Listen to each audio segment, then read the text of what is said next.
Greetings, my friends. I welcome you to another November book review video. There are a few things that I'm going to cover today. I'm only going to be reviewing 2 non-Christian books. The rest are going to be Christian books. So stick around and pay attention and listen. Let's learn together about some great books to read, or not.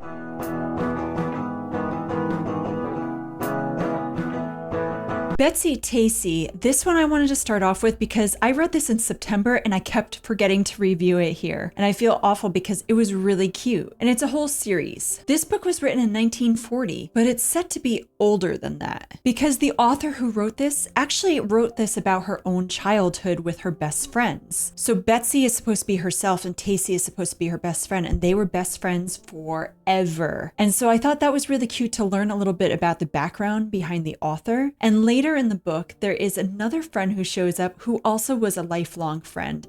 And it's just crazy because she was only 5 years old with the main character of the story. So even though this is a fictional story, it is based off of different events and stories that occurred in the author's life or the people around her. This is just a story about what a little girl goes through being in her own family, wanting someone to hopefully move across the street to be a little girl her age because her own sister has a friend, and it just seems like everyone in the neighborhood has a friend but her. So it's very important to her to be able to find that. So when a family does move in across the street, she gets very excited because there is a little girl there and she wants to meet her. But the problem is this little girl has a weird name, so Tacy, which is based off of her actual best friend who has a weird name. Betsy is very outspoken while Tacy is very shy. So it talks about just little things that they do, their imaginations, and how they cope with living. And there are some sad things that do occur in this, so it teaches some real life stories, but there are also some great joyful moments. I would have loved to have read this as a little girl. This is very cute, and it does have some illustrations included. I will say though, when I got this on my Nook, the illustrations are just so small, and I wish that I had the actual physical copy to read so I could see what the illustrations look like a little bit better. So if you're gonna read this, probably skip the ebook version and go for the physical copy. I think little girls would love this. If you have a little girl, get this for them. If they're like 7 years old, 8 years old, it's very cute. I want to review some newer books that have just recently come out within the past few weeks. Let's start with The Heart of Bennett Hollow. I received this from the publisher to review, and I was really excited because when I first saw this book cover, I was like, wow, this is beautiful. It was very autumny. I was going to put this on my autumn list originally too, but I was like, I don't know if I could fit this in. So when it was offered to me, I was like, yeah, I'm going to read it right now. So I did. It's adorable, but it is completely based off of Pride and Prejudice, where they actually take some of the names from the book. Not all of them, but most or some of them. So Elizabeth is now Lizbeth, but she is Elizabeth in the book too. They have the same last name, Bennett. The men have different names for the most part. So it's just interesting to read the story and to know the story of Pride and Prejudice. I do think that if you have read Pride and Prejudice, then you can read this. But if you haven't, go read Pride and Prejudice. It is like one of the most amazing books. In saying that, if you haven't read Pride and Prejudice, you'll probably like this if you don't know that story. But then once you read Pride and Prejudice, you might not like that amazing story as much because you're reading this that is so based off of it. My point is, this is a beautiful story actually that has a different setting, and the author did a very good job writing this. I really enjoyed how she wrote it. It's nowhere near how Jane Austen wrote it, but it's very good. So this story is about Lizbeth, and she is the second oldest of a bunch of girls in the family, all girls. They live in a mining town. It's called New River. It's in Virginia. So the fact that the setting is not in England at all, in a different time period, this is in 1904. So this is about 100 years different in time from Pride and Prejudice. So Lizbeth, she loves to raise mules, which is a very interesting thing. There are mules used in the mines, and she really loves these creatures so much. If you don't know what a mule is, half horse, half donkey, and a mule actually cannot procreate with itself. A mule is the end of the line. It's very sad and it's very interesting. They're used very often as workhorses. So her family, they're not doing so well financially. Elizabeth has been trying to figure out how to make a little bit more money to help her family out. There are a bunch of rich guys who keep coming in wanting to buy the mine. And William Drake, who is supposed to be Fitzwilliam Darcy, he comes over and he's like checking it out. And if you know the story of Pride and Prejudice, it does follow it very much on the dot. The author is a homeschooling mom who wrote this with like a side by side, making sure she got everything. But I will say that she was kind of creative by having a bit of her own story. And I do like that we get some of the male perspective in this. We get some of his side without just trying to figure out what he's going through and figure out what's going on his part. So I do like that. I thought this was a very lovely romance story. I have a hard time with stories. I've said this before, like when I struggled reading James off of Huckleberry Finn, and fan fiction is what I call any story where it's like you take a major classic and rewrite it to your own purposes. I would love this author to write a book on her own because I think she has the potential of being an amazing writer, but I want to see her own story, her own creative juices, because she could have made this her own story based off of a coal mining town with some sort of romance. She didn't have to have it mirror the actual story that we know. So this town in Virginia is in the Appalachian Mountains, not how we say it here in New Jersey, which is the Appalachian Mountains. In the original book, it's the father trying to marry off the daughters. In this book, he's not really trying to marry them off. He's just trying to do his best to gain resources and some more money to provide for his family. The girls are interested in love, and there is a dance in this. There is a cute scene where they're invited to a library because she has to pay like a penny at the library to get books, and she doesn't really have that money. William, he's like, well, I want her to have her own books, so I'll just do this thing because she's not going to want to accept if I give her one, but if she goes and she sees that she could borrow it, she'll be more appreciative. So he thinks a lot about her, and it was very cute. So definitely, if you are one who likes to read different stories that take place based off of Pride and Prejudice, because I know there are some people who love doing that, then read this. Now, there is a tiny bit of a Christian element at the very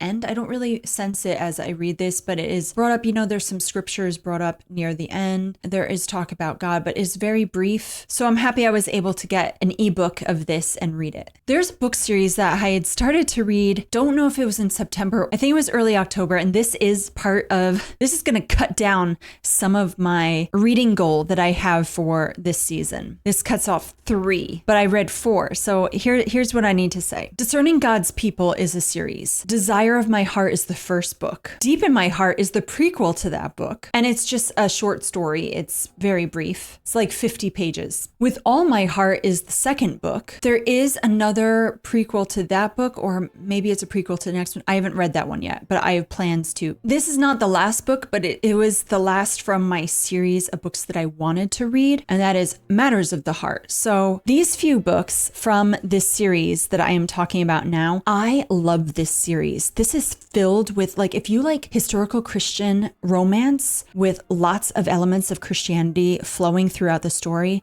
this is for you. I loved this story. And the author is really kind. I actually have exchanged a few emails with her. I didn't get the digital version of this. I think you get audio and digital versions of the first few books. And then this one, I couldn't find this anywhere except for on her website directly. And I don't shop Amazon. So I bought this directly from her. And it's the first book I ever received with a personal note and a signature. But I was so touched. So this was really, really well written and very fun. Let me talk to you about the first book, just so you can understand what the story is about. The story starts off with a woman named Rachel, and she has a brother named Charlie. They are orphans, and they are doing their best. They want to be able to get out. Now Rachel is being married off, by the people that run the facility because she's coming of age. She's young though. She's only 17, but they're trying to get her together with someone, and she's like, I gotta get out of here. But she meets real briefly this very kind man who has a son and a daughter that had just been born. So we learn a little bit about this man named Melvin. And he was married to a woman named Mary, but she died after giving birth. So now he doesn't know what to do with his children, and he's thinking about dropping them off at the orphanage because he really can't handle raising them without his wife when he needs to be able to have a homestead that he's going off to, and he needs to work, and he doesn't know how he's going to care for an infant while he's working. And it's really heartbreaking because he loves his wife and he misses her. He meets Rachel, and she's really sweet and she loves kids, and they kind of come to terms with maybe we should just get married. It's like a marriage of convenience just because they get along really well and they become close friends. They think it would be a good idea, and he even gets a really nice relationship with her brother, and he looks up to him. So so much, and he gets along with his son. So they build this family. But there are some really sad things that happen in that first book that I can't say, but there is a very important character in that book that I feel I can't even talk about. And this character is in all of the rest of these books, that except for the one prequel. So I'm going to leave out that character from this review, but I thought it was so beautiful. So the idea of desire of my heart is based off of the scripture where you pray for the desires of your heart and God will give you those desires as long as you follow God. Rachel has the desire to be able to have her own family, see her brother thrive, and there are other desires that she forms.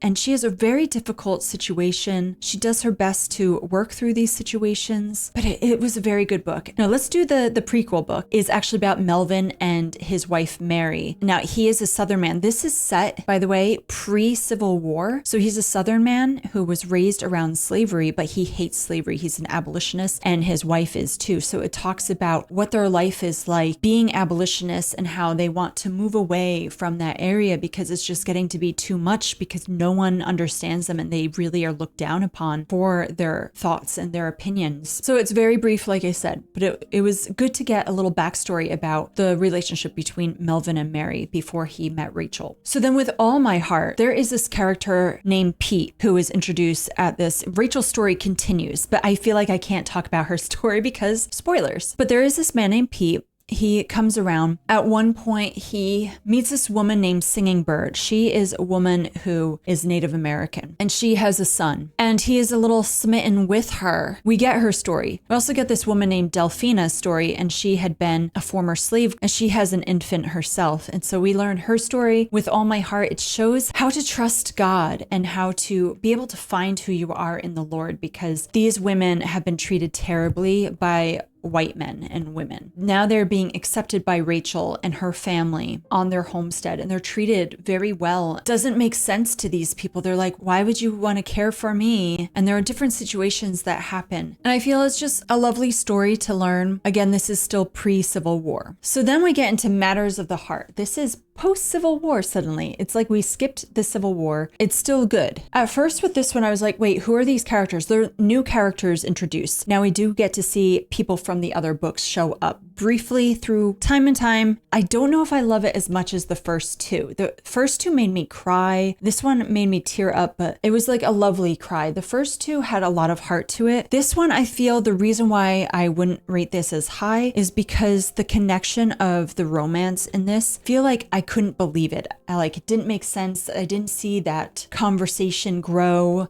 It seemed like they just eyed each other most of the time and didn't have many interactions. So I struggled with that, but their individual stories are beautiful. So Katie here, she comes from Ireland and she starts living with this woman that we found out about from previous books. And it is a boarding house that they are running. And she loves kids. She wants to start an orphanage of her own because she knows what it's like to lose people. And after the Civil War, there are so many women and so many children that have no one to care for them and they're really struggling. So she wants to also help the women who are maybe widows as well. And she's very drawn to the scriptures that say to care for the widow and the orphan. But then there's this man named Hans. And Hans, he originally is from Finland and his family came over when he was a bit young and they live in the South. He was someone that could have chosen to fight for the Confederates but chose to fight for the Union. So he has a little bit of PTSD, but he's struggling because he has a brother that he had lost during the war, but he has two other brothers and he's been living with one of his brothers and it's been a real struggle to live under their roof. And so he wants to have his own.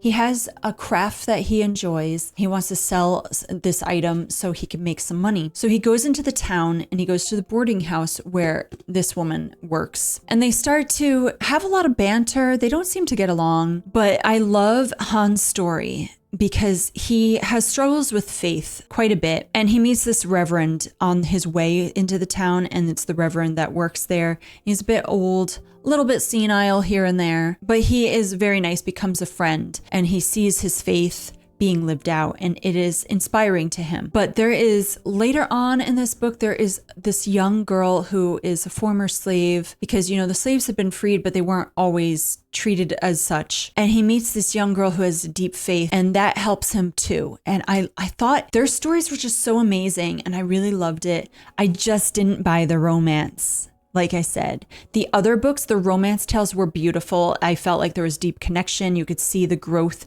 between the couples. If you want to start this series, there are a whole bunch of books. I highly recommend it. My goal had the first 3 books. I wanted to review these 3 together, so that way I could be able to cross off those goal books. Okay, C is for courting. You guys saw me unbox this on my birthday last week when I had my review up. So the first book, by the way, is about these 4 siblings. They decide they want to be Amish. They were raised by former Amish parents that had divorced. So their parents were Amish, but they left being Amish, raised their children, and then they got divorced, and the children sometimes lived with their Amish grandparents, so they know what it's like to live an Amish life, and they all decide that they want to be Amish and give it a try and decide if they want to or not. So in the first 2 books, we get love stories for 2 of the younger ones, actually, and we get a little bit of the oldest one, but then it stops, so it's just weird to me, because the first book is like the oldest, and then like the third born.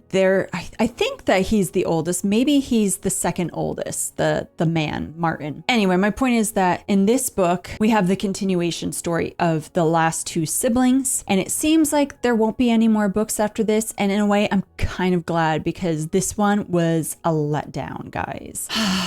So Martin, he has this woman that he meets in the first book named Patty. She's an Amish woman. He starts to have feelings for her, and then we barely hear about what happens with the relationship until this book. So all of the second book, you're like, what happened to them?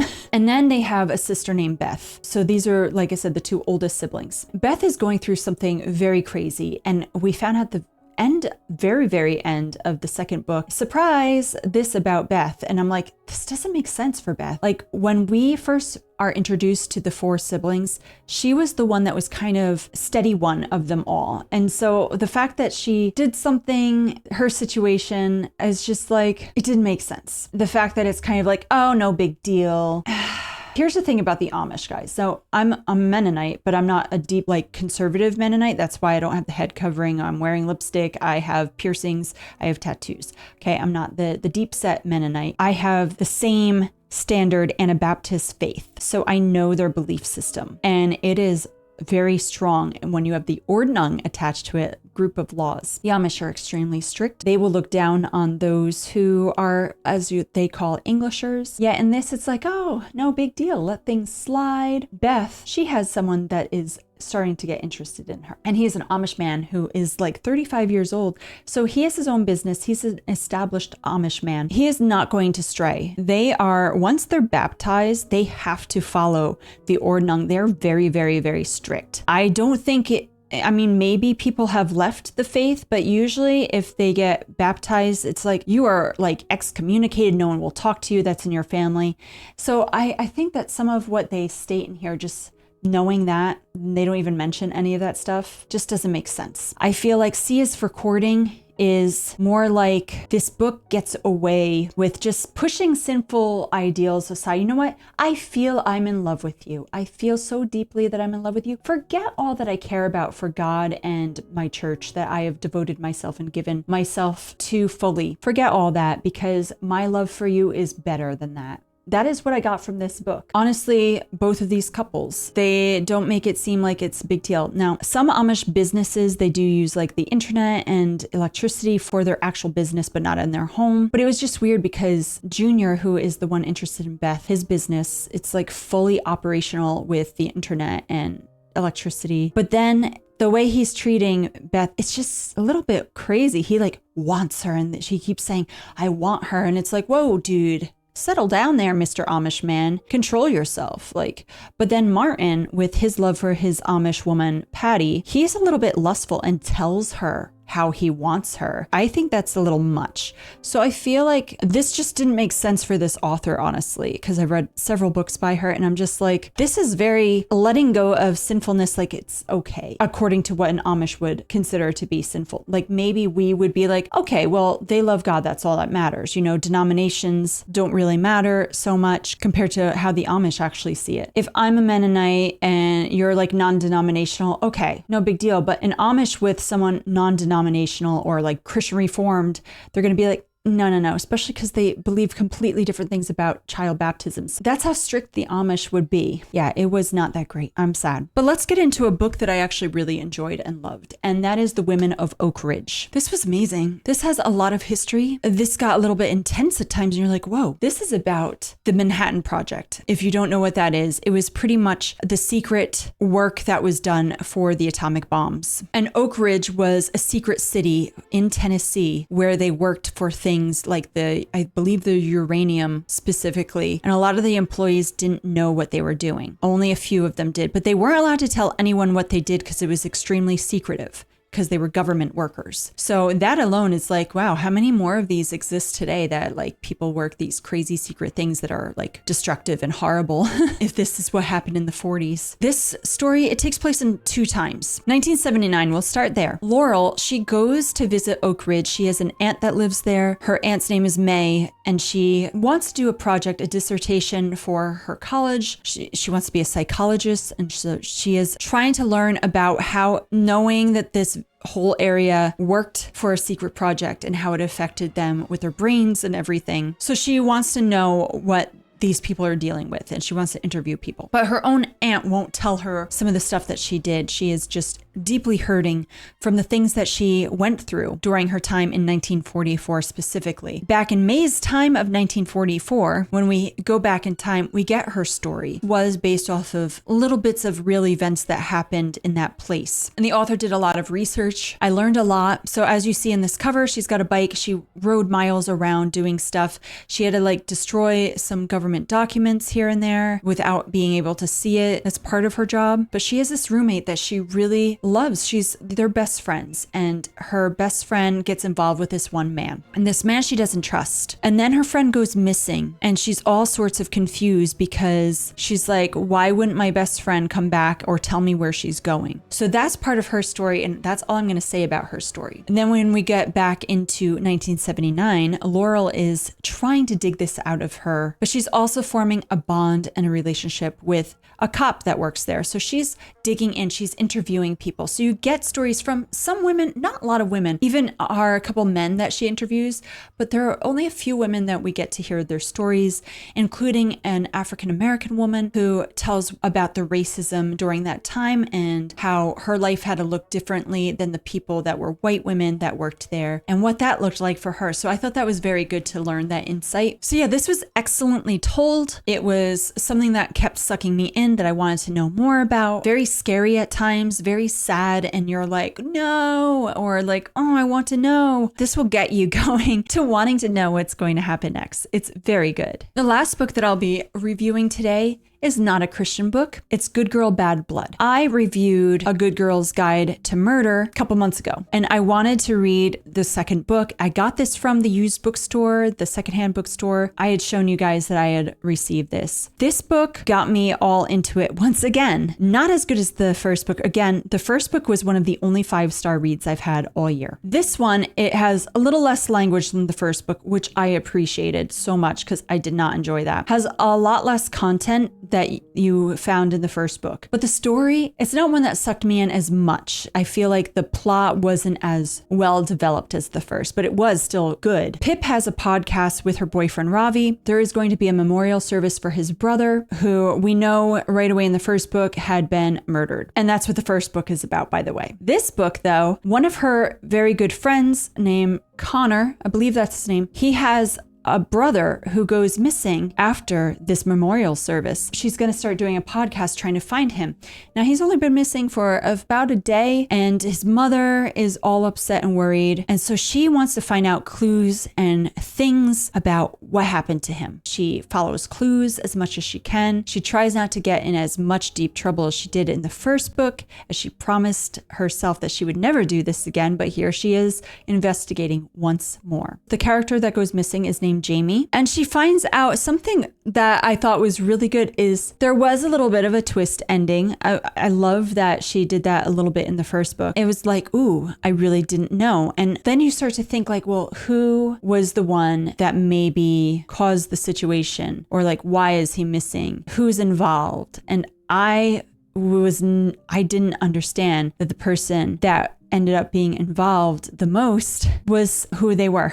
But this was really good. I like how you understand Pip so well. And she does some things in here, though, that is out of character for her. She just kind of loses it. She goes through, I feel like she's starting to realize how dangerous this is for her. It's kind of sad how this ends and how she handles something that goes on. It's really sad because you can feel her pain, but it was good. Pretty sure those were the only books that I wanted to review today. I hope that you enjoyed this one. Yeah, so I hope that if there are any that you have read or want to read, that you'll let me know your thoughts on them. Go have fun and read as I have fun and read. All right, bye guys.